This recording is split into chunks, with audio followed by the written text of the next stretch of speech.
ഈ വേദിയിൽ സന്നിഹിതരായിരിക്കുന്ന വിശിഷ്ട വ്യക്തികളെ, എൻ്റെ മുന്നിൽ തടിച്ചുകൂടിയിരിക്കുന്ന നഴ്സിംഗ് മേഖലയിലെ മാലാഖമാരെ, ദേവദൂതന്മാരെ. ദേവദൂതൻ ഇപ്പോൾ പുതുതായിട്ട് വന്നതാണ്. സാധാരണ മാലാഖമാരെ എന്നാണല്ലോ പറയുക. അത് അതിൻ്റെ വിശുദ്ധിയെ സൂചിപ്പിക്കുന്നതിന് വേണ്ടിയാണ്. അവർ ചെയ്യുന്ന കർമ്മത്തിൻ്റെ ദിവ്യത്വത്തെ ദ്യോതിപ്പിക്കാൻ വേണ്ടിയാണ് അങ്ങനെയൊരു പ്രയോഗം നടത്തിയത്. ഇന്ന് മെയ് 12 സാധാരണ ഞാൻ തിരക്കിലാവുന്ന ഒരു ദിവസമാണ്. ഡോക്ടർ സുകുമാർ അഴീക്കോടിൻ്റെ ജന്മദിനമാണ്. തൃശ്ശൂരിൽ വിപുലമായ ജന്മദിനാഘോഷ പരിപാടികൾ നടക്കുന്നു. പക്ഷേ അതിനു മുമ്പ് ഈ വർഷം വളരെ നേരത്തെ മെയ് 12 ഈ പരിപാടിയിൽ സംബന്ധിക്കണം എന്നാവശ്യപ്പെട്ടപ്പോൾ ഞാൻ സമ്മതിച്ചു. അല്പം മുമ്പ് തൃശ്ശൂർ പ്രസ് ക്ലബ്ബിൽ നടക്കുന്ന മീറ്റിംഗ് സ്ഥലത്ത് നിന്ന് ശ്രീ ജയരാജ് വാര്യർ ഉൾപ്പെടെയുള്ള ചിലരെ ഫോണിൽ വിളിച്ചു. അത് ഞാൻ എല്ലാ വർഷവും പങ്കെടുക്കുന്നതാണ്. പക്ഷേ ഈ മെയ് 12 നേഴ്സസ് ദിനാഘോഷം, ഫ്ലോറൻസ് നൈറ്റിംഗലിൻ്റെ ജന്മദിനമാണല്ലോ. 1920 മെയ് 12 ജനിച്ച ഫ്ലോറൻസ് നൈറ്റിംഗൽ, വിളക്കേന്തിയ വനിത എന്ന് പറയുന്ന ഫ്ലോറൻസ് നൈറ്റിംഗലിൻ്റെ ജന്മദിനമാണല്ലോ നമ്മളിങ്ങനെ ആഘോഷിക്കുന്നത്. ഇത് ഏറ്റവും വിശുദ്ധമായ ഒരു ദിവസമാണ്, അംഗീകാരത്തിൻ്റെ ഒരു ദിവസമാണ്. ഇതൊക്കെ പറഞ്ഞെങ്കിലും ഇന്നിപ്പോൾ എനിക്ക് ഇവിടെ പ്രസംഗം തുടങ്ങിയപ്പോൾ ഒരു ടെൻഷൻ അകാരണമായി വന്നിരിക്കുകയാണ്. കാരണം നിങ്ങളുടെ സ്വാഗതം പറഞ്ഞ നീതു പറഞ്ഞു, നീതുവിന് ടെൻഷനാണെന്ന്. ടെൻഷൻ എന്ന് പറയുന്ന ഒരു പകർച്ചവ്യാധിയാണ്. ഒരാൾക്ക് ടെൻഷൻ ഉണ്ടെങ്കിൽ അടുത്ത ആൾക്കും ടെൻഷൻ വരും. സാധാരണ ഞാൻ ഈ പറഞ്ഞതുപോലെ ഈ പോഡിയം മാറ്റിവെക്കാറുണ്ട്. നേഴ്സുമാരുടെ സമ്മേളനത്തിൽ പ്രസംഗിക്കുമ്പോൾ തീർച്ചയായും മാറ്റിവെക്കും. കാരണം നിങ്ങളുമായി നിൽക്കുമ്പോൾ ഒരു മറയുടെ ആവശ്യമില്ല. നിങ്ങൾ മറയില്ലാതെ രോഗിയുടെ അടുത്ത് ഏറ്റവും സമീപത്ത് ഇടപഴകുന്നവരാണ്. അതുകൊണ്ട് തന്നെ യാതൊരു മറയുടെയും ആവശ്യമില്ല. നേഴ്സുമാരെ കുറിച്ച് ഒരുപാട് നിർവചനങ്ങൾ നിങ്ങൾ പഠിച്ചിരിക്കും. ഒരുപാട് വർണ്ണോജ്വലമായ നിർവചനങ്ങളുണ്ട്. പക്ഷേ മറ്റാർക്കും ചെയ്യാൻ കഴിയാത്തത് ചെയ്യുന്നവരാണ് നഴ്സുമാർ എന്നതാണ് ഏറ്റവും ശക്തമായ നിർവചനമായി എനിക്ക് തോന്നുന്നത്. They can do anything what nobody else can do and they will do. അവരത് ചെയ്യുകയും ചെയ്യുന്നു. നഴ്സ് ജീവിതത്തിലെ സുപ്രധാന ഘട്ടങ്ങളിൽ സന്നിഹിതരാണ്. ഏറ്റവും സുപ്രധാന ഘട്ടം ജനനം ആണല്ലോ. ഒരു കുഞ്ഞ് ജനിക്കുമ്പോൾ ആ കുഞ്ഞ് ജനിക്കുന്ന സമയത്ത് അവിടെ നഴ്സിൻ്റെ സാന്നിധ്യമുണ്ട്, നഴ്സിൻ്റെ ദിവ്യമായ സാന്നിധ്യമുണ്ട്. പിന്നെ ജീവിതത്തിലുടനീളം പലപ്പോഴായി ഉണ്ടാകാറുണ്ട്. കുഞ്ഞ് വളർന്നു വലുതായി ഈ ലോകത്തോട് യാത്ര പറയുന്ന അന്ത്യനിമിഷത്തിലും നഴ്സിൻ്റെ സാന്നിധ്യമുണ്ട്. ഡോക്ടർ നോക്കിയിട്ട് പോയി കഴിഞ്ഞിരിക്കും, ഡോക്ടർ ഉറപ്പിച്ചിട്ട് പോയി കഴിഞ്ഞിരിക്കും. പിന്നെ ആ കാൽവിരലുകളെ കൂട്ടിക്കെട്ടി അന്ത്യശ്വാസം വലിച്ചതിന് ശേഷമുള്ള യാത്രാമംഗളങ്ങൾ പറയുന്ന വേളയിലും നഴ്സുണ്ട്. She is the consciousness of the unconscious എന്ന് പറയും. കോൺഷ്യസ്നെസ് ഓഫ് ദ അൺകോൺഷ്യസ്, ബോധമില്ലാതെ കിടക്കുന്നവൻ്റെ ബോധമാണ് നഴ്സ്. കാല് മുറിച്ചവൻ്റെ കാലുകളാകുന്നു nurse. She is the legs of the amputee. മാത്രമോ പുതിയതായി പ്രസവിക്കാൻ വരുന്ന സ്ത്രീകൾ നിറച്ച് ആശങ്കകളോടെ വരുന്ന ആ നവ മാതാക്കളുടെ കോൺഫിഡൻസ് ആകുന്നു നേഴ്സ്. കൊച്ചുകുട്ടിയുടെ ലോക്കോമോട്ടീവ് ആകുന്നു നേഴ്സ്. ശബ്ദമില്ലാതെ, സംസാരിക്കാൻ ശേഷിയില്ലാതെ, ശക്തിയില്ലാതെ ദുർബലരായി കിടക്കുന്നവരുടെ ശബ്ദമാകുന്നു നേഴ്സ്. എന്താണ് നിങ്ങൾ കൈയടിക്കാത്തതെന്ന് എനിക്ക് മനസ്സിലാവുന്നില്ല. നിങ്ങൾക്ക്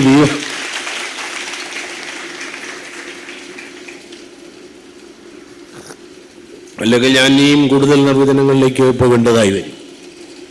ഏറ്റവും മധുരമുള്ള ശബ്ദം നഴ്സിൻ്റെതാണ്, ഗായികരുടേതല്ല, നൃത്താധ്യാപകരുടേതല്ല. ഏറ്റവും മധുരസുന്ദരമായ ശബ്ദം നഴ്സിൻ്റെതാണ്. അവർ പാടിക്കൊണ്ടല്ല. ഈ പ്രസവം നടക്കുന്ന ആശുപത്രിയിൽ, പ്രസവാശുപത്രിയിലെ ടെൻഷൻ അറിയാമല്ലോ. അകത്ത് കിടക്കുന്ന പേഷ്യൻറ്റിൻ്റെ ടെൻഷനാണ്, പുറത്ത് നിൽക്കുന്നവർക്ക് ടെൻഷനാണ്. ഇതിനെല്ലാം കാരണഭൂതനായ ഒരാളുണ്ട്, അയാൾ ഫ്ലാസ്കുമായിട്ട് നിൽപ്പുണ്ട്, അയാൾക്കും ടെൻഷനാണ്. എന്താകുമോ എന്തോ. ഞാൻ താമസിക്കുന്ന തിരുവനന്തപുരത്ത് തൈക്കാടെന്ന പ്രദേശത്തായിരുന്നു ഈ പ്രസവത്തിൻ്റെ കേളി കേട്ട ആശുപത്രി. ആ ആശുപത്രിയുടെ പേര് തന്നെ തൈക്കാട് ആശുപത്രി എന്നാണ്. അപ്പോൾ ഗർഭിണികളായ പെൺകുട്ടികളെ ഒടുവിൽ പറയുന്നത്, രമണി എന്തായി? രമണിയെ തൈക്കാട്ട് കൊണ്ടുപോയി എന്നാണ് പറയുന്നത്. തൈക്കാട് കൊണ്ടുപോയി എന്ന് പറഞ്ഞാൽ പ്രസവിക്കാൻ, സുഖപ്രസവമാണ്. അപ്പോൾ ഈ ടെൻഷനോടെ പുറത്ത്, ഞാൻ പറഞ്ഞുവല്ലോ, ഈ ഫ്ലാസ്കുമായിട്ട് നിൽക്കുന്ന ഭർത്താവിനോട്, അയാളുടെ സുഹൃത്തുക്കളോട്, ബന്ധുക്കളോടൊക്കെ വന്ന് ആ വാർത്ത അറിയിക്കുന്നത്, ആ സുവാർത്ത അറിയിക്കുന്നത് നേഴ്സാണ്. എങ്ങനെയാണ് പറയുന്നത്? നല്ല ക്യൂട്ട് ബേബി, ഒരു ക്യൂട്ട് ബേബി ജനിച്ചിരിക്കുന്നു എന്നാണ് പറയുന്നത്. മിക്കവാറും അവരങ്ങനെ തന്നെയാണ് പറയുന്നത്. നല്ല ഓമനത്തുള്ളൊരു കുട്ടിയാണ് എന്നാണ് പറയുന്നത്. ഇപ്പം ഈ ഇടയ്ക്ക് ഒരാൾ ചോദിച്ചു, അല്ല എല്ലാ കുട്ടികളും ഇപ്പോൾ ക്യൂട്ടാവണമെന്നുണ്ടോ? അല്ല, അങ്ങനെയാണ് ഞങ്ങൾ പറയുന്നത്. ക്യൂട്ടാണല്ലോ കുട്ടികൾ. ജനിക്കുമ്പോൾ ഏഞ്ചൽസിലെ പോലെയാണ് അല്ലേ? അവർ ആ മാലാഖമാരുടെ സ്വരൂപമാണ്. കുട്ടികൾ ക്യൂട്ടാണ്, അത് തന്നെയാണ് അങ്ങനെ പറയുന്നത്. അപ്പോൾ ഒരുത്തന്നെ വീണ്ടും സംശയം, ഈ ക്യൂട്ട് അല്ലാത്ത കുട്ടിയാണെങ്കിൽ നിങ്ങൾ എങ്ങനെ പറയും? അപ്പോൾ അതിൻ്റെ സംശയം തീർത്തുകൊണ്ട് ആ നേഴ്സ് പറഞ്ഞു, അങ്ങനെയുള്ള കുട്ടിയാണെങ്കിൽ ഞങ്ങൾ പറയും അച്ഛനെ പോലൊരു കുട്ടി ജനിച്ചിരിക്കുന്നു. തൃപ്തിയായി, തൃപ്തിയായി. ഇനി മരണം അറിയിക്കുക എന്ന് പറയുന്നത്, ഒരു ആശുപത്രിയിൽ മരണം അറിയിക്കുക എന്ന് പറയുന്നത് ഏറ്റവും റിസ്ക് ഉള്ള കാര്യമാണ്. ഇതാരറിയിക്കും എന്നുള്ളതാണ്. കാരണം നമ്മൾ ഏത് രീതിയിൽ രോഗിയോടും പുറത്ത് ഉത്കണ്ഠയോടെ നിൽക്കുന്ന രോഗിയുടെ ബന്ധുവിനോടും പെരുമാറുന്നു എന്നുള്ളത് ഒരു ഡോക്ടറെ സംബന്ധിച്ചും നേഴ്സിനെ സംബന്ധിച്ചും വളരെ നിർണായകമായ കാര്യമാണ്. വളരെ സീരിയസ് ആയിരിക്കും, വളരെ ക്രിട്ടിക്കലായിരിക്കും. പക്ഷേ അത് വെളിയിൽ നിൽക്കുന്ന ആളിനോട് കൺവേ ചെയ്യുന്നത് ഒരു കലയാണ്. ഞാൻ സെക്രട്ടേറിയറ്റിൽ ആരോഗ്യവകുപ്പിൽ ഇരിക്കുന്ന കാലത്ത് ഒരു പരാതി വന്നു. പരാതി ഇങ്ങനെയാണ്, അവിടെ നമ്മുടെ ഇവിടെ ഒരു മെഡിക്കൽ കോളേജിൽ, തിരുവനന്തപുരത്തല്ല, ഒരു മെഡിക്കൽ കോളേജിൽ ഒരു രോഗി ആയി വന്ന ആളിൻ്റെ ഭാര്യയോട് ഈ വിവരം കൺവേ ചെയ്ത വിധമാണ് പ്രശ്നം. ആ വീട്ടിലെ ഭർത്താവ്, അദ്ദേഹത്തിൻ്റെ സുഹൃത്ത് വിളിച്ചിട്ട് എന്തോ ഓഡിറ്റിംഗ് സംബന്ധമായ എന്തോ കാര്യങ്ങൾ സഹായിക്കാൻ വേണ്ടി രാത്രി പോയി. രാത്രി വളരെ വൈകി. അപ്പോൾ അദ്ദേഹം ഭാര്യ വിളിച്ചിട്ട് പറഞ്ഞു, മണി 12 കഴിഞ്ഞു, ഇയാൾ പറയുന്നു ഇവിടെ കിടന്നിട്ട് രാവിലെ പോകാമെന്ന്, പോരെ? ഭാര്യ പറഞ്ഞു അത് പറ്റത്തില്ല, 12 ഒന്നായാലും ഇവിടെ വന്നേ പറ്റൂ. ശരി, വരുന്നു. അയാൾ വരികയാണ്. പക്ഷെ വീട്ടിൽ വന്നത് അയാളല്ല. വീട്ടിൽ വന്ന ഒരു ഓട്ടോറിക്ഷക്കാരനാണ്, പരിചയമുള്ള ഓട്ടോറിക്ഷക്കാരൻ. അയാൾ വന്നിട്ട് പറഞ്ഞു, ചേച്ചി, നമ്മുടെ സാറില്ലേ, സാറിന് ചെറിയൊരു ആക്സിഡന്റ് ഉണ്ടായി, സാറിനെ താലൂക്ക് ആശുപത്രിയിലോട്ട് കൊണ്ടുപോയി, ബൈക്കിൽ വരുന്ന വഴിക്ക്. ഭാര്യയും മകളും മാത്രമേ ഉള്ളൂ വീട്ടിൽ. അവരുടെ മാനസികാവസ്ഥ ആലോചിച്ച് വെക്കുക. അവർ പെട്ടെന്ന് താലൂക്ക് ആശുപത്രി ചെന്നു. താലൂക്ക് ആശുപത്രി ചെന്നപ്പോൾ അവിടെയുള്ള ആൾ പറഞ്ഞു, ഇപ്പം കൊണ്ടുവന്നല്ലേ, അല്പം മുമ്പ് വന്നല്ലേ, അല്പം സീരിയസ് ആണ്, മെഡിക്കൽ കോളേജിലോട്ട് കൊണ്ടുപോയി. അവരുടെ അവസ്ഥ ആലോചിച്ച് നോക്കുക. മെഡിക്കൽ കോളേജിൽ ചെന്നു. മെഡിക്കൽ കോളേജിൽ വന്നപ്പോൾ രാത്രി ഒരുപാട് വൈകി. രാത്രിയുടെ മധ്യയാമങ്ങളാണ്. ഉറക്കം കഴിഞ്ഞ് ജോലി ചെയ്യുന്നവരാണ് ഡോക്ടേഴ്സും നഴ്സസും എല്ലാം. അവർ ഉറക്കം കഴിഞ്ഞ് അങ്ങനെ ഇരിക്കുമ്പോൾ ചെറിയ തമാശകളൊക്കെ പറഞ്ഞ് ഉറക്കം കളയാൻ വേണ്ടി അങ്ങനെ നിൽക്കുന്ന ഒരു മൂഡിൽ ഈ സ്ത്രീ ആർത്തലച്ചുകൊണ്ട് അവിടെ ചെന്ന് അവരെന്തോ സംസാരിച്ചിരിക്കുന്നു. ഒരു ഡോക്ടറോട് ചോദിച്ചു, താലൂക്ക് ആശുപത്രിയിൽ നിന്ന് ആക്സിഡന്റ് ആയിട്ട് കൊണ്ടുവന്ന ആളിനെവിടെ? അപ്പോൾ ആ യുവ ഡോക്ടർ പറഞ്ഞു, അത് മരിച്ചാണല്ലോ കൊണ്ടുവന്നത്, ആ സ്ട്രെച്ചറിൽ കിടക്കുന്നു. ആ സ്ത്രീ ബോധം കെട്ട് വീണു. മകളി എന്ന് സ്ട്രെച്ചറിൽ തുണി മാറ്റി നോക്കുമ്പോൾ അച്ഛൻ, മകളും ബോധം കെട്ട് വീണു. അത് അറിയിച്ച വിധമാണ്. അത് ഒരു പരാതിയായിട്ട് വന്നു. ഞാൻ ആ ഡോക്ടേഴ്സിനെ ഒക്കെ വരുത്തി അവരോട് പറഞ്ഞു, അങ്ങനെയല്ല, നമ്മൾ ഈ ആതുര ശുശ്രൂഷ രംഗത്ത് നിൽക്കുമ്പോൾ ശുശ്രൂഷിക്കുന്നത് പോലെ തന്നെ അവരുടെ ബന്ധുക്കളോട് പെരുമാറുന്നതും വളരെ വളരെ ശ്രദ്ധേയമാണ്, നിർണായകമാണ്. മരണം പറയുന്നതിന് ചില സ്പെഷ്യലിസ്റ്റുകൾ ഉണ്ടെന്നാണ് എനിക്ക് തോന്നുന്നത്. ആശുപത്രിയിൽ ഒരാൾ മരിച്ചു, പുറത്ത് ആളുകൾ ഇതുപോലെ കാത്തു നിൽക്കുകയാണ്. ഓരോ തവണ ഈ ICUയുടെ വാതിൽ തുറക്കുമ്പോഴും എല്ലാവരും എത്തി നോക്കും, ആരെയാണ് വിളിക്കുന്നത്. കൃഷ്ണപിള്ളയുടെ ബന്ധുക്കൾ ആരെങ്കിലും നിൽപ്പുണ്ടോ? ഉടനെ അവർ ഇടിച്ച് കാത്തു കയറും. ഒന്നുമില്ല, ഒരു ചായ വേണം, പോയി ചില ചായ റെഡിയായിട്ടാണ് നിൽക്കുന്നത്. അപ്പൊ ഈ മരണം പറയുന്നത് എങ്ങനെയാണ്? വളരെ സ്ലോ ആയിട്ടാണ് പറയേണ്ടത്, വളരെ സോഫിസ്റ്റിക്കേറ്റഡ് ആയിട്ടാണ് പറയേണ്ടത്. കാരണം അവിടെ ഹൃദയം പൊട്ടിപ്പോവും. അത്ര വേണ്ടപ്പെട്ടവരാണ്. പെട്ടെന്ന് ഒരു അറ്റാക്ക് വന്ന് ആശുപത്രിയിൽ അകത്ത് കൊണ്ടുവന്നു, ICUയിലായി, എന്താണ് ഒന്നും അറിയാതെ നിൽക്കുകയാണ്. അതുകൊണ്ടാണ് നാട്ടിൻപുറത്ത് പോലും മരണം പറയുന്നതിനൊരു ടെക്നിക്കൊക്കെ ഉണ്ട്. ഒരുത്തൻ മരണം പറയാൻ വരികയാണ്, വന്ന പാടെ പറയുകയല്ല. സെക്രട്ടേറിയറ്റിൽ ഒരിക്കൽ ഒരാൾ വൈകുന്നേരം 4:30 മണിക്ക് ഞങ്ങളൊക്കെ ചായ കുടിച്ചിട്ടിരിക്കുമ്പോൾ, ഇപ്പോഴല്ല വളരെ മുമ്പ്, അസ്ര ഉമ്മാൾ എന്ന് പറഞ്ഞൊരു ടൈപ്പിസ്റ്റ് ഉണ്ടായിരുന്നു. അവരും ചായ കുടിക്കാൻ പോയിട്ട് തിരിച്ചു വന്നപ്പോൾ റഹീം എന്ന് പറഞ്ഞ നാട്ടിൽ നിന്ന് വന്ന അവരുടെ അമ്മാവന്റെ മകൻ അവൻ വന്നിട്ട് പറഞ്ഞു, അസ്ര ബാപ്പ മയ്യത്തായി, ഇതാ പോകുന്നു. അസ്ര പറഞ്ഞടിച്ചു വീണു. പിന്നെ ഈ അസ്രയുടെ വീട് അന്വേഷിച്ച് പോവുക, വണ്ടി പിടിക്കുക, ഒരു മാസ അവസാനം കൂടെ ആയിരുന്നു. ആലോചിച്ച് നോക്കണം. അവിടെ ചെല്ലുമ്പോഴോ അവന്റെ ബാപ്പയാണ് മയ്യത്തായത്, അസ്രയുടെ ബാപ്പയാണ് നമ്മൾ ചോദിച്ചത്. അങ്ങനെ തന്നെയാണ് പറഞ്ഞത്, അത് റഹീമിന്റെ ബാപ്പയാണ്, ഞാൻ റെഡിയാണെന്ന്.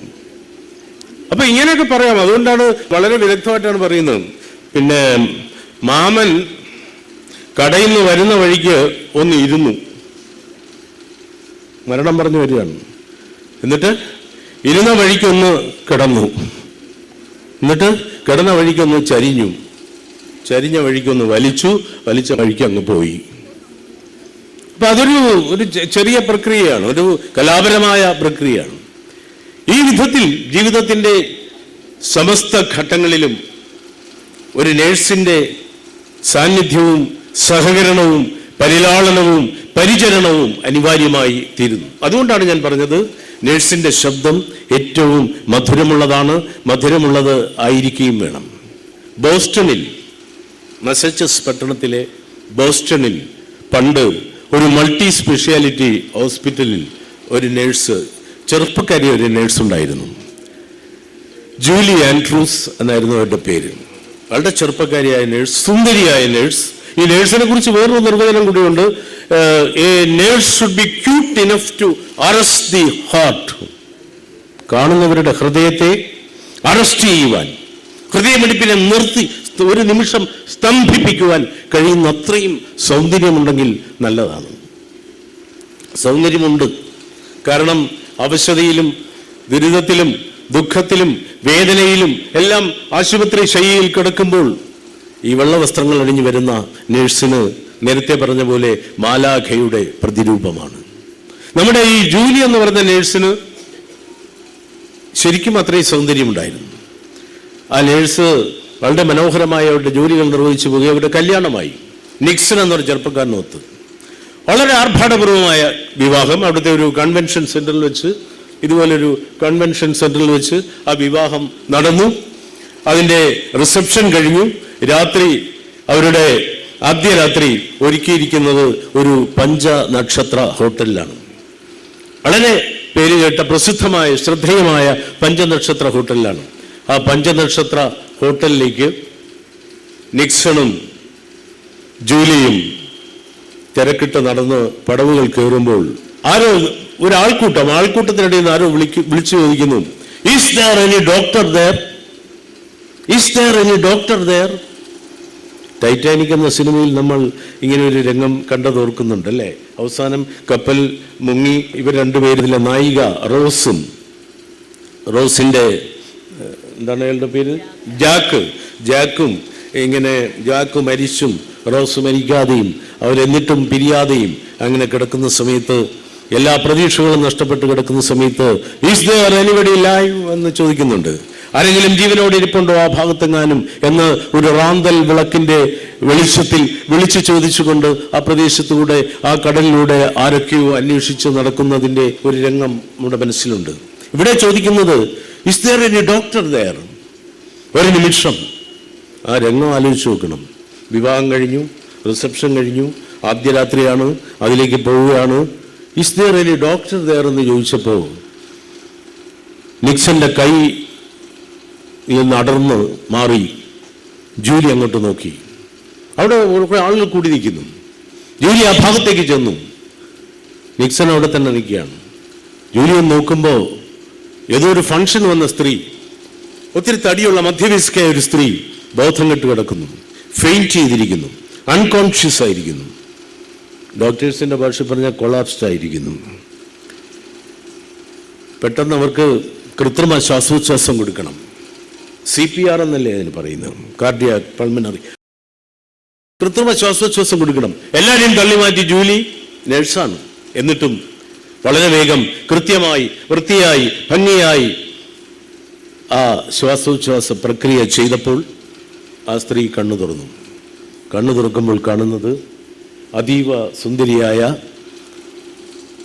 നേരത്തെ പറഞ്ഞ മാലാഖയുടെ പ്രതിരൂപമുള്ള, പ്രത്യാശയുടെ പുഞ്ചിരിയോടെ നിൽക്കുന്ന ഒരു സുന്ദരിയാണ്. അവർ ജീവിതത്തിലേക്ക് മടങ്ങി വന്നിരിക്കുന്നു. എന്നിട്ട് ജൂലി തിരിച്ചു ചെല്ലുമ്പോൾ അയാൾ അവിടെ തന്നെ നിൽപ്പുണ്ട്. നിക്സൺ അവിടെ തന്നെ നിൽപ്പുണ്ട്. ഒരുപക്ഷെ അയാൾ പ്രതിഷേധിക്കേണ്ടതാണ്, ഒരുപക്ഷെ രോഷാകുലനാവേണ്ടതാണ്. പക്ഷെ നിക്സൺ അവൾക്കൊരു പുഞ്ചിരി സമ്മാനിച്ചു, മനോഹരമായൊരു പുഞ്ചിരി. ആ പുഞ്ചിരിയാണ് ജൂലി എന്ന നേഴ്സിന് തൻ്റെ നേഴ്സിംഗ് ജീവിതത്തിൽ ലഭിച്ച ഏത് പാരിതോഷികത്തെക്കാളും മികച്ച പാരിതോഷികം. അത്തരം പുഞ്ചിരികൾ നിങ്ങൾക്ക് ലഭിക്കുമാറാകട്ടെ. നമ്മൾ ഈ ഇൻഡിപെൻഡൻസ് ഡേക്ക് ഡൽഹിയിൽ വിളിച്ച് ഒത്തിരി സമ്മാനങ്ങൾ, രാജ്യത്തിൻ്റെ രാഷ്ട്രം നൽകുന്ന സമ്മാനങ്ങൾ കൊടുക്കാറുണ്ട്. അതിൽ പരമവീര ചക്രം എന്നൊരു സമ്മാനമുണ്ട്. ഒരാളുടെ ജീവൻ രക്ഷപ്പെടുത്തിയ, കിണറിൽ വീണ ഒരുത്തനെ കൂടെ ചാടി രക്ഷപ്പെടുത്തി ആള്, കടലിൽ വീണ ഒരാളെ കടലിൽ നിന്ന് തിരിച്ചു കൊണ്ടുവന്ന ആള്, ജീവൻ രക്ഷപ്പെടുത്തിയവർ, അവർക്ക് കൊടുക്കുന്ന, രാഷ്ട്രം നൽകുന്ന പരമോന്നത ബഹുമതിയാണ് ഈ പരമവീര ചക്രം. ഞാൻ ചോദിക്കട്ടെ, അങ്ങനെയാണെങ്കിൽ ദിവസവും എത്രയോ ജീവനുകൾ രക്ഷപ്പെടുത്തുന്ന നമ്മുടെ നഴ്സിംഗ് സമൂഹത്തിലെ നഴ്സുമാർക്ക് എത്ര എത്ര എത്ര പരമവീര ചക്രങ്ങൾ നൽകേണ്ടതുണ്ട്? ഇന്ന് വരെ ഒരു നഴ്സിനും പരമവീര ചക്രം കിട്ടിയതായി എനിക്കറിഞ്ഞൂടാ.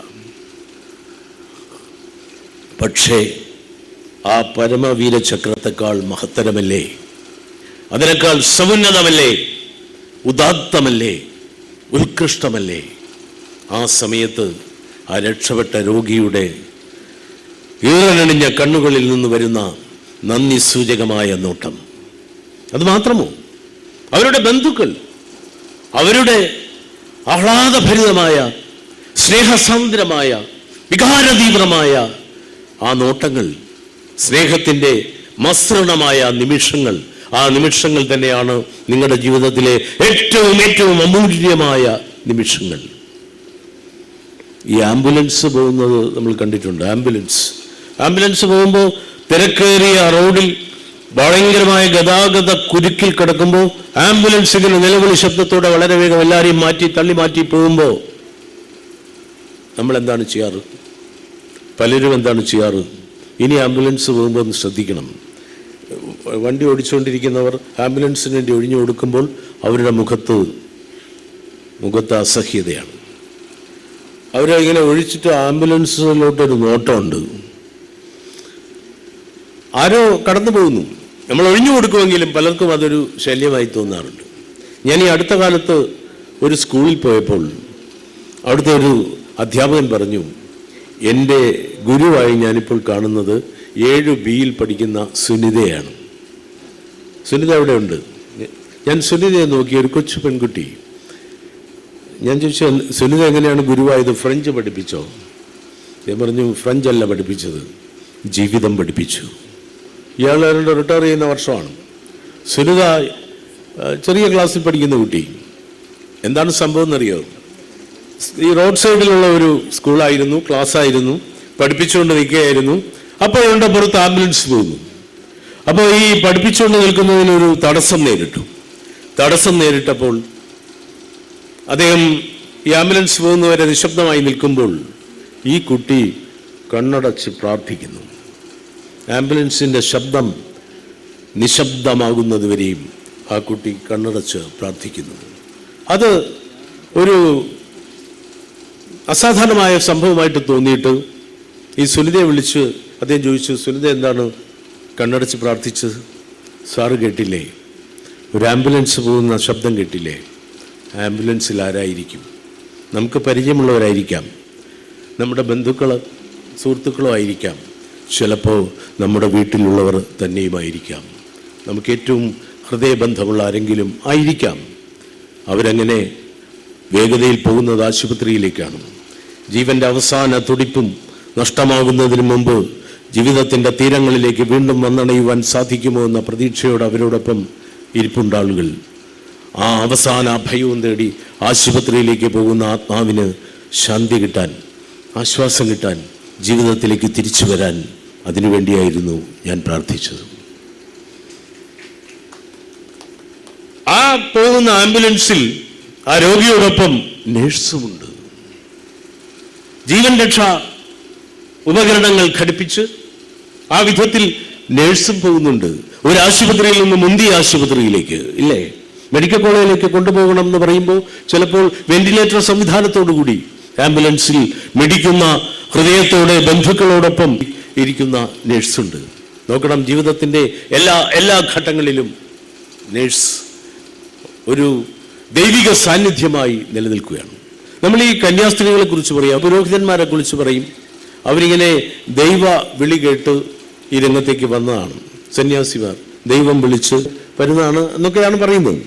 പക്ഷേ യഥാർത്ഥത്തിലുള്ള ദൈവത്തിൻ്റെ വിളി മനുഷ്യജീവന്റെ ഏറ്റവും സവിശേഷമായ ഘട്ടങ്ങളിൽ സഹായപ്രദമാകുന്ന വിധത്തിൽ, ഉപകാരപ്രദമാകുന്ന വിധത്തിൽ, അവർക്ക് അനുഗ്രഹീതമാകുന്ന വിധത്തിൽ ഉള്ള ഈ ജോലി തിരഞ്ഞെടുത്ത, ഇതിൽ പെട്ട് കഴിയുന്ന നേഴ്സുമാരുടെ സമൂഹത്തിൻ്റെതാണ്. അതുകൊണ്ടാണ് പറയുന്നത്, നല്ല ഒരു നേഴ്സിന്റെ സേവനം എന്ന് പറയുന്ന ഒരു സർജന്റെ സർജറിയോളം മികച്ചതാണ്. കാരണം അവരാരൊക്കെയാണ് കാണുന്നത്? പലതരത്തിലുള്ള ആളുകൾ, ജീവിതത്തിന്റെ പുറംപോക്കുകളിൽ പെട്ടുപോയവർ. ഒരാൾ പറയുന്നു, ഞാനൊരു കണ്ടേജിയസ് ഡിസീസ് ബാധിച്ച ആളാണ്, ഞാനൊരു പകർച്ചവ്യാധിക്കാരനാണ്, ഞാനൊരു കൊലപാതകയാണ്, ഞാൻ എൻ്റെ അമ്മയെ കൊന്നവനാണ്, ഞാൻ ആരുമില്ലാത്തവനാണ്. ചിലർ പറയുന്നു, ഞാൻ അവിവാഹിതയായ അമ്മയാണ്.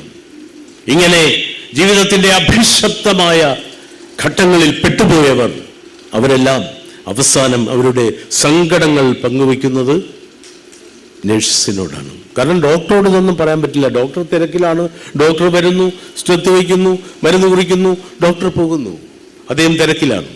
പക്ഷേ ഏതു തരത്തിലുള്ള ജീവിതഘട്ടത്തിൽ നിന്ന് വരുന്നവരും അവരുടെ സാന്ത്വനമായി കാണുന്നതും അവരുടെ വേദനകളും പരിദേവനങ്ങളും ഇറക്കി വയ്ക്കുന്നതും നേഴ്സിന്റെ മുമ്പിലാണ്.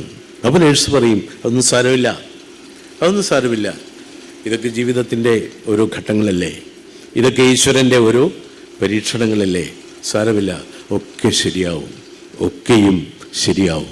ഇങ്ങനെ പറയുമ്പോഴാണ് ഞാൻ ആദ്യം പറഞ്ഞത്, നേഴ്സിന്റെ ശബ്ദമാണ് ഏറ്റവും അനുഗ്രഹീതമായ, മാസ്മരികമായ, മധുരിമ നിറഞ്ഞ ശബ്ദം. അങ്ങനെ മാറുന്നത് അപ്പോഴാണ്. അതുകൊണ്ടാണ് നേഴ്സിംഗ് ഈസ് എൻ ആർട്ട് എന്ന് ഫ്ലോറൻസ് നൈറ്റിംഗേൽ പറഞ്ഞത്.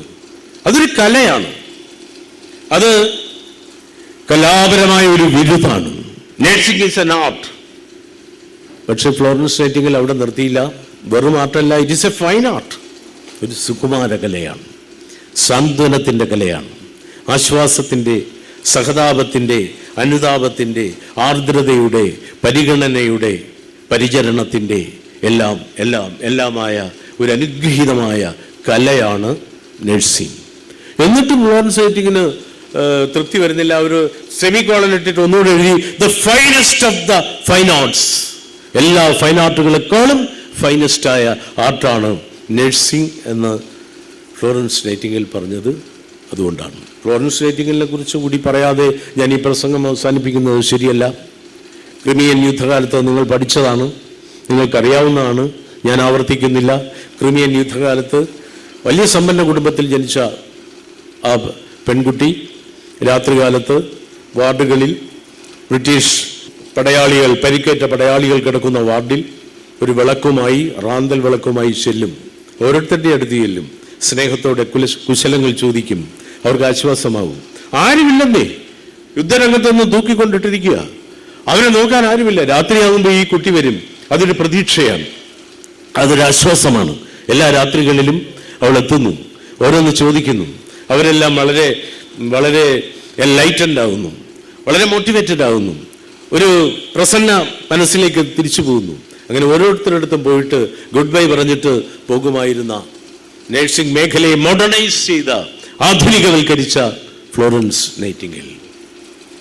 അതുകൊണ്ടാണ് ഫ്ലോറൻസ് എഫക്റ്റ് എന്നൊരു എഫക്റ്റ് ഉള്ളത്. ഫ്ലോറൻസ് എഫക്റ്റ് എന്ന് പറഞ്ഞാൽ രോഗിയായി അവശനായി കിടക്കുന്ന ഒരാളുടെ അടുത്ത് ഈ മധുരിമയുള്ള, ശബ്ദമുള്ള, സൗന്ദര്യമുള്ള, ഹൃദയത്തെ പിടിച്ചു നിർത്താൻ പറ്റുന്ന തരത്തിലുള്ള, സ്തംഭിപ്പിക്കുന്ന സൗന്ദര്യമുള്ള ഈ നഴ്സുമാർ ചെല്ലുമ്പോൾ കാലൊക്കെ പോയി കിടക്കുകയാണെങ്കിലും രോഗിക്കൊരു സന്തോഷം, അകാരണമായ സന്തോഷം. ആ സന്തോഷത്തിൻ്റെ പേരാണ് ഫ്ലോറൻസ് എഫക്റ്റ്. അപ്പോൾ അയാൾക്ക് ഈ വേദന അല്ലാതായിത്തീരുകയും അവരുടെ സാന്നിധ്യത്തിലും സാമീപ്യത്തിലും പരിചരണത്തിലും സ്പർശത്തിലും ദർശനത്തിലും എല്ലാം ജീവിതത്തിലേക്ക് ഒരു പ്രത്യാശ തോന്നുകയും ചെയ്യും. അതിൻ്റെ പേരാണ് Florence effect. Florence opposite effect ഉണ്ട്. ഫ്ലോറൻസ് ഓപ്പോസിറ്റ് എഫക്റ്റ് എന്ന് പറഞ്ഞാൽ ഇങ്ങനെ കിടക്കുന്ന രോഗിക്ക് ഒരു കാര്യമില്ലാതെ ആ നഴ്സിനോടൊരു പ്രണയം തോന്നുക. നഴ്സ് എപ്പോഴും അവിടെ വരണമെന്ന് മനസ്സ് പറയുക. ആ മനസ്സ് പറയുന്നതിനെ നേരിട്ട് പറയുക. നേരിട്ട് പറയുമ്പോൾ നഴ്സ് തിരിച്ചൊന്നും പറയാത്തതുകൊണ്ട് വീണ്ടും പറയുക. അത് ഓപ്പോസിറ്റ് എഫക്റ്റാണ്. 19 വയസ്സുള്ള ഒരു ആംബുലൻസ് ഡ്രൈവർ, പട്ടാളത്തിലെ ആംബുലൻസ് ഡ്രൈവർ, അയാളുടെ കാലിൽ ബുള്ളറ്റുകളേറ്റ് പരിക്കേറ്റ് വളരെ അവശ നിലയിൽ മിലാൻ ഹോസ്പിറ്റലിൽ കൊണ്ടുവന്നു. 19 വയസ്സേ ഉള്ളൂ പയ്യൻ. പക്ഷെ പയ്യൻ വളരെ എനർജറ്റിക് ആണ്, എന്തൂസിയാസ്റ്റിക് ആണ്, വളരെ പ്ലസന്റ് ആണ്. അയാളിങ്ങനെ തമാശകൾ, ഇത് കാലിൽ മുഴുവൻ ബുള്ളറ്റാണ്, തമാശകളൊക്കെ പറയുന്ന പ്രകൃതം. അവിടെ കുറോസ്കി എന്ന് പറയുന്ന, ആനി കുറോസ്കി എന്ന് പറയുന്ന സുന്ദരിയായ ഒരു നേഴ്സുണ്ടായിരുന്നു. 26 വയസ്സുമുണ്ട്. അവർ ഇയാളുടെ കാലിലെ ഈ ബുള്ളറ്റുകൾ മാറ്റുമ്പോൾ അയാൾ നിലവിളിക്കുന്നതിന് പകരം തമാശകൾ പറയുന്നു. നല്ല ചെറുപ്പക്കാരൻ, 19 വയസ്സേ ഉള്ളൂ, മിടുക്കനാണ്. കുറോസ്കിക്ക് സ്വാഭാവികമായി അയാളോടൊരു താല്പര്യം തോന്നി, സ്നേഹം തോന്നി, വാത്സല്യം തോന്നി. കുറേ ദിവസം കഴിഞ്ഞപ്പോൾ കുറോസ്കിയോട് ഈ പയ്യൻ ഒരു ഓപ്പോസിറ്റ് എഫക്റ്റ്, നേരത്തെ പറഞ്ഞ ഓപ്പോസിറ്റ് എഫക്റ്റ്. കുറോസ്കി പറഞ്ഞു, കളി കാര്യമായപ്പോൾ കുറോസ്കി പറഞ്ഞു, ഇതേ ഒരു കാര്യം ഞാൻ പറയാം, എനിക്ക് 26 വയസ്സുണ്ട്, നിനക്ക് 19 വയസ്സേ ഉള്ളൂ. I'm always too old. നിനക്ക് 26 വയസ്സാകുമ്പോൾ എനിക്ക് 36 വയസ്സാകും. I'm always too old. നിനക്ക് 36 വയസ്സാകുമ്പോൾ എനിക്ക് 43 വയസ്സാകും. I'm always old. നീ ഈ വഴി വിട്ടിട്ട് പോവുക. പയ്യൻ വിടാനൊന്നും നിന്നില്ല. പക്ഷെ അവൾ ശ്രദ്ധിച്ചില്ല. അവൾക്കതൊരു പാസിങ് ഫാൻസിയായി തോന്നി. ഒത്തിരി ഇതുപോലെയുള്ള ആരാധകന്മാരുണ്ട് കുറോസ്കിക്ക്. കുറോസ്കി സുന്ദരിയാണ്, ഒരുപാട് ആരാധകരുണ്ട്, പല ആരാധകരോടും അടുത്തിടപഴകാറുണ്ട്. അങ്ങനെ കുറേ കാലം കഴിഞ്ഞു. അവസാനം ഈ പയ്യന് മനസ്സിലായി നടക്കാൻ പോകുന്നില്ല. അയാളുടെ വഴിക്ക് പോയി. പിന്നെ ഒരിക്കൽ കാണുമ്പോൾ കുറോസ്കി വിവാഹിതയായി. ഒരിക്കലല്ല, 3 തവണ വിവാഹിതയായി. ആരോ വിവാഹം കഴിച്ചു, ഒത്തില്ല. അടുത്ത വിവാഹം കഴിച്ചു, അതും ഒത്തില്ല. 3ാമത്തെ വിവാഹം ഒക്കാതിരിക്കുമ്പോഴാണ് ഇയാളെ കാണുന്നത്. അപ്പോൾ പയ്യനോ 4 തവണ വിവാഹം കഴിച്ചു. 4 ഒത്തു, എന്നാലും വീണ്ടും കഴിക്കാനുള്ള ശ്രമത്തിലാണ് അയാൾ. വളരെ താല്പര്യപൂർവ്വം ഇനി നമുക്ക് ചേർന്നാലോ, ഞാനും ഇപ്പം കുറേ പ്രായമായി. കുറോസ്കി വഴങ്ങിയില്ല. കുറെ കഴിഞ്ഞ് അയാൾ കൊടുത്ത എഴുത്തുകളെല്ലാം ഓർമ്മിച്ചുകൊണ്ട് അയാൾ അത് ചെറുകഥയായി എഴുതാൻ തുടങ്ങി, ഒത്തിരി ചെറുകഥകൾ. പിന്നെ അവസാനം അതൊരു നോവലായി എഴുതി. ആ പയ്യൻ ആരെന്നില്ലേ? Ernest Hemingway. അദ്ദേഹത്തിൻ്റെ മറ്റൊരു old man and the sea, അല്ലെ, വൃദ്ധനും കടലും എന്ന വിഖ്യാതമായ ക്ലാസിക് കൃതി എഴുതിയ ഏണസ്റ്റ് ഹെമിംഗ്വേ. 1961 ഹെമിംഗ്വേ മരിച്ചു. പിന്നെയും വിവാഹവുമായിട്ട് മുന്നോട്ട് പോയി കുറോസ്കി. 84 കുറോസ്കി മരിച്ചു. അതിനുശേഷം അതൊരു സിനിമയായി. ഇയാളുടെ ഈ എഴുത്തുകളെല്ലാം കൂടെ സമാഹരിച്ചുകൊണ്ട് അതിമനോഹരമായൊരു സിനിമയായി. അതാണ് വാർ ആൻഡ് ലവ്. അത് യൂട്യൂബിൽ ലഭ്യമാണ്. War and love. ഈ വാർ ആൻഡ് ലവിൽ ഒരു നേഴ്സും അവർ പരിചരിക്കുന്ന ഒരു രോഗിയും തമ്മിലുള്ള ഹൃദയബന്ധത്തിന്റെ കഥയുണ്ട്. അതുകൊണ്ടാണ് fiction is mightier than, fiction is powerful than truth എന്ന് പറയുന്നത്. ആ വിധത്തിൽ മനുഷ്യ ഹൃദയങ്ങളെയും ആത്മാവിനെയും ശരീരത്തെയും സാഹചര്യങ്ങളെയും അവരുടെ കുടുംബത്തെയും എല്ലാം പരിചരിക്കാൻ അവസരം ലഭിക്കുന്ന ഒരേ ഒരു തൊഴിലാണ്, വിശുദ്ധമായ തൊഴിലാണ് nursing.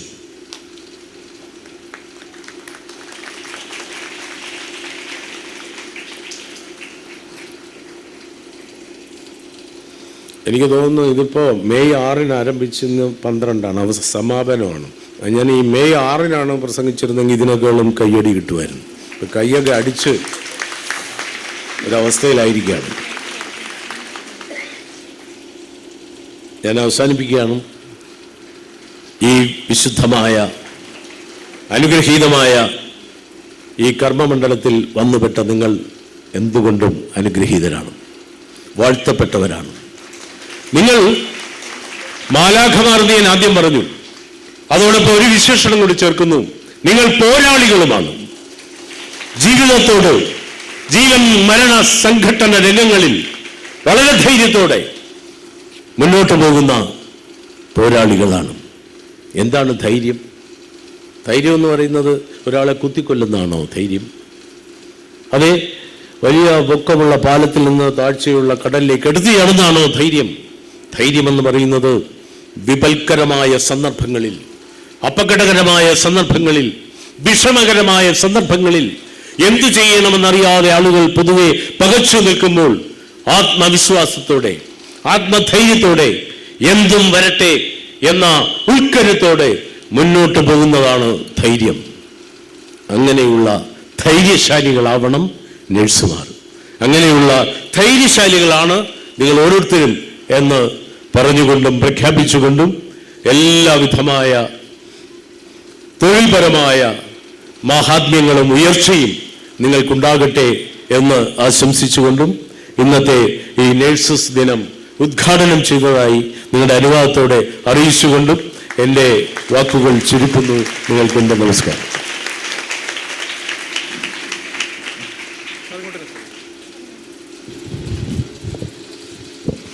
Thank you, sir, for your valuable words, and we are most glad to have your presence on a special day.